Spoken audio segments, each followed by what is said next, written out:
మొన్న 2024 ఎలక్షన్స్లో కేవలం 11 సీట్లు మాత్రమే సంపాదించుకున్న ఈ వైసీపీ పార్టీ ముఖ్యంగా ప్రజలు ఈడ్చి కొట్టి 11 సీట్లకే పరిమితం చేసినప్పటికీ కూడా జగన్మోహన్ రెడ్డి గారి కానీ వాళ్ళ పార్టీలో ఉన్న క్రిమినల్ సభ్యులకు కానీ క్రిమినల్ చరిత్ర ఉన్న సభ్యులకి కానీ బుద్ధి రాలేదు అనేది నిన్న మళ్ళీ నిరూపణ అయ్యింది.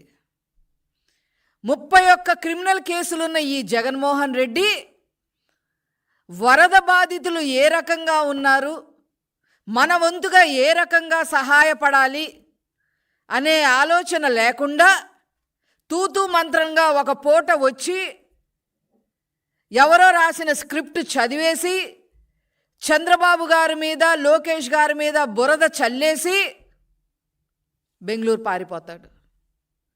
మీకు ఒక రాజకీయ పార్టీ అవసరమా అని చెప్పి ఈరోజు నేను జగన్మోహన్ రెడ్డి గారిని అడుగుతా ఉన్నా.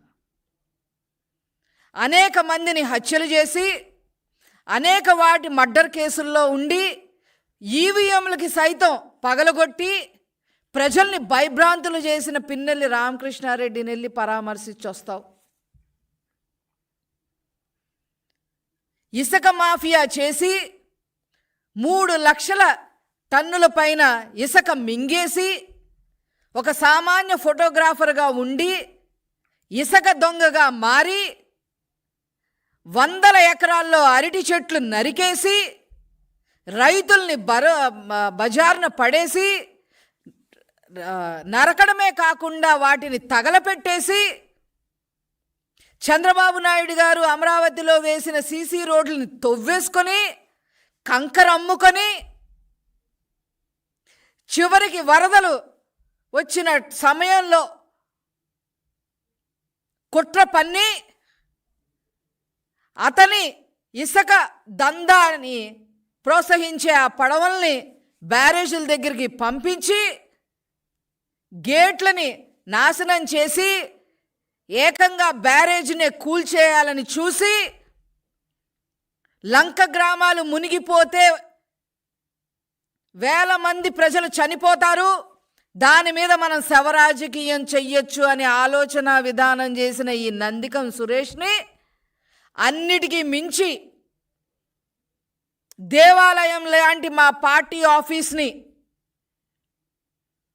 లోపలికి వచ్చి ఇష్టం వచ్చినట్టుగా అందరినీ భయభ్రాంతులు చేసి తలలు పగలకొట్టి పార్టీ ఆఫీస్ని విధ్వంసం చేసిన నందిగం సురేష్ని నువ్వు పరామర్శించడానికి వెళ్తున్నావు.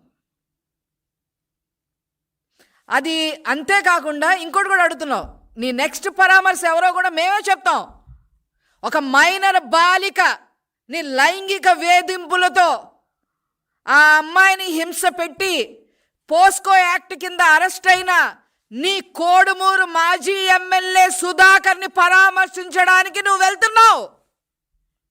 ఒక క్రిమినల్ని వెళ్ళి పరామర్శించడం, తెల్లారి బెంగళూరు పయనం అవ్వడం, ఇంకొక క్రిమినల్ని పరామర్శించడం, ఇష్టం వచ్చినట్టుగా ప్రెస్ మీట్లు మాట్లాడటం, బురద చల్లటం, చంద్రబాబు గారి మీద లోకేష్ గారి మీద బురద చల్లడం, బెంగళూరు వెళ్ళి పడుకోవటం. నీలాంటి వారికి అసలు రాజకీయం అవసరమా అని చెప్పి ఈ సందర్భంగా నేను అడుగుతా ఉన్నా.